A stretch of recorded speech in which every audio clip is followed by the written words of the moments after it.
warwarka iyo walbahaarkaasi waa laba nooc marka horeba waxa keena wax biological ah wuxuu ka iman karaa jidhkiisa khalal u shaqeeyay ama heredity dhaxaltooyo hore ha noqdo oo family iyo caa'iladu ay lahayd kanaynu inagu ka warramaynaa ka maaha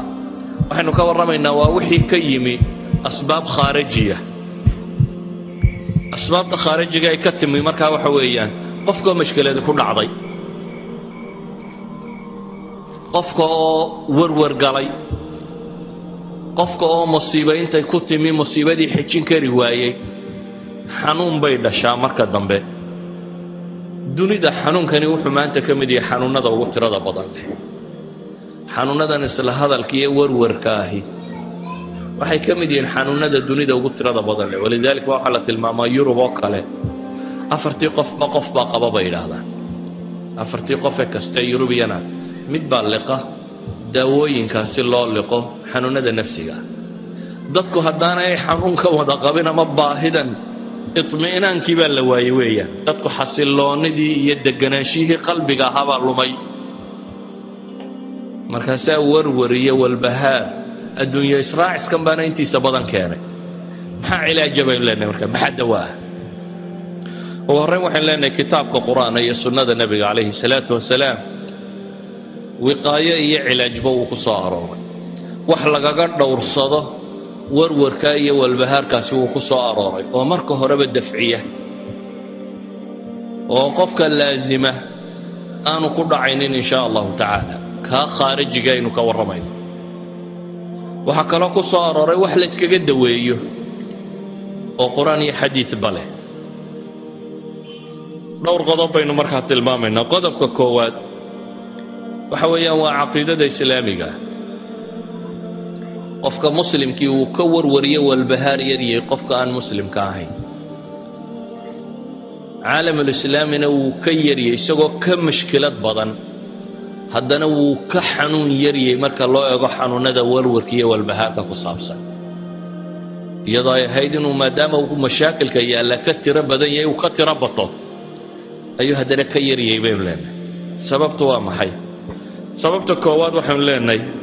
waa masalatu alqadaa'i waalqadar qofka mu'minkii wuxuu rumaysan yahay oo caqiidadiisa ka mid ah alqadaa' waalqadar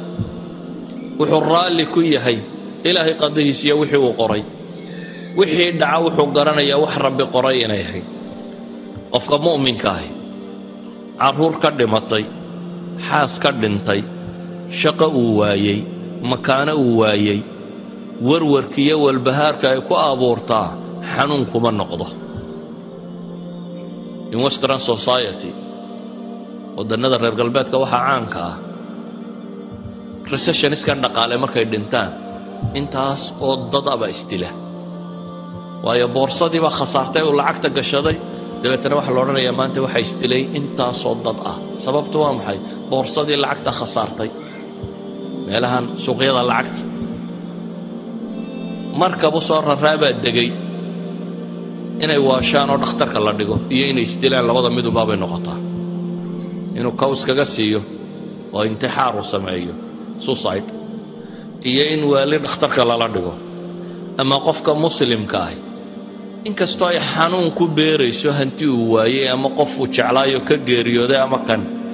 laakiin durbadiiba wuxuu rumaystaa in rabbi qadaray dabeetana wax weyn kuma noqoto alqadaa waalqadar iimaanka la rumeeyaa markaa wax badan buu ka taraa shayga labaad aynu leenahay wax badan buu ka taraa waxa weeyaan aliimaanu bilyowmi alaakhir oo qofka mu'minka ahi wuxuu rumaysan yahay wax kastoo dhibo oo la timaada adduunkuba inuu wax yar yahay oo macno badan la lahay wax qiimo leh markaad weydaaba dee la naxaa laakiin adduunka gebigiiba nebigu wuxuu leeyahy calayhi salaatu wasalaam low kaanat addunya tacdilu cinda allahi janaaxa bacuuda ما سقى كافرا منها شربة ماء حديث إمام الترمذي ورني الشيخ الألباني نحس صحيحة كنت المامية أدون لما انتبه إلهي أكتي هدو قرب كان يعكل لقي كان يعلق غيبية كان يعانا والباء وحفايدة لعين أيها هدنا لقيب غيبية وحلت المامي قرب كيت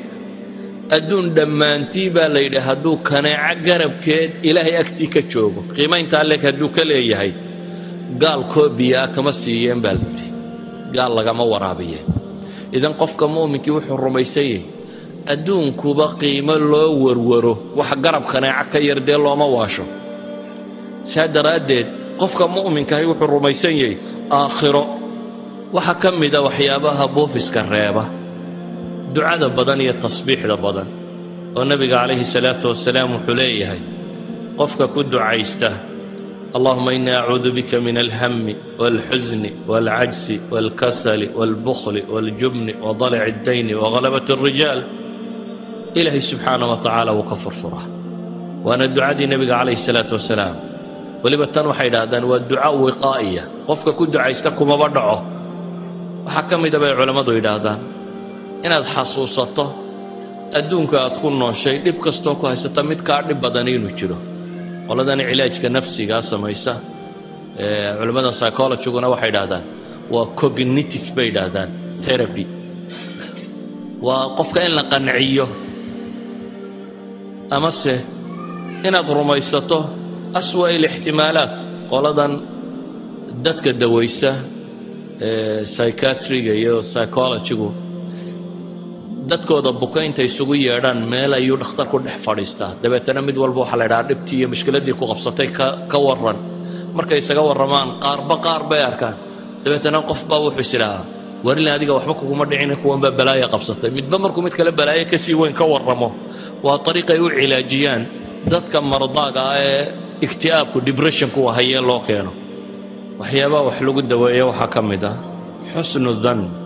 qofka warwarkiiyo walbahaarkani ku dhaco marar badan mala xun buu qaataa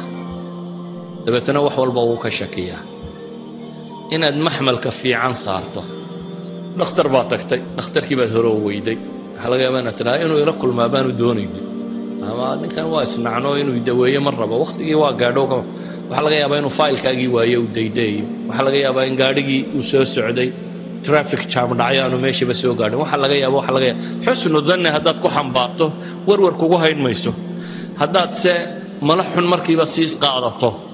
warwar bay kugu reebaysaa walidalik baa ilaahay wuxuu inaga nahiyey yaa ayuha aladiina aamanuu ijtanibuu kaiiran min adhanni ina bacda dhanni isman waxaynu u baahannahay oo ka mida waxyaabaha nolosha lagu daweeyo dhibtu markay dhacdo sida loo tasarrufo oo ah inaad u arag mushkilaadka wax weyn ee inaad u aragto shalay baan waxaan idin tilmaamayay axadu saalixiin la yidhi nin baa la yidhi wuu ku xantay dabeetana sida caadiga ahayd waxay ahayd inaad cadhooto de marka lagu yidhaha waa lagu xamanayo qoladaasaa ku maagayso waa lagu hadalayo waxaasay kaa sheegsheegayeenoo dee waxaad odhan lahayd war waa layga taagla'ayay nimankaas duulkaasi waa duul layga taagla'ayay laakiin waxaan idhi intuu socday hadiyad qaaday ayuu u geeyey ninkii fidhiniya waxaa la ii sheegay waxaan u baahnaa maalinta qiyaamaha inaad tarto xasanaadkaagii baad qaybi siisay dee anna hadiyadda baan kuga abaalgudaya hadiyadda tan qaada buu yidhi xantii wuxuu u arkay inay tahay dee nin xasanaadkiisii wax ka bixinaya wixii uu shaqaystay salaadii iyo soonkiisii qayb ka miduu kuugu deeqay intuu ku xamanayay waayo aakhire waxaa la yidhi dee marka laysu soo tubo qof walba qofka kale waa looga goynayaa oo xasanaadkaaga dadka loo qaybinaya haddii xasane laga waayana sayi'aadkood idan haddaad si fiican u fakarayso depressionku iyo cadaadisku qofka kuma dhaco waxaa ka mida baynu leenahay qofku inuu garto amal inna maca alcusri yusra nolosha inaad amal dhigin inaad garato dhib kasta oo jirta in berrito sayajcal allahu bacda cusrin yusra in ilaahay subxaana wa tacaala u fudaydinayo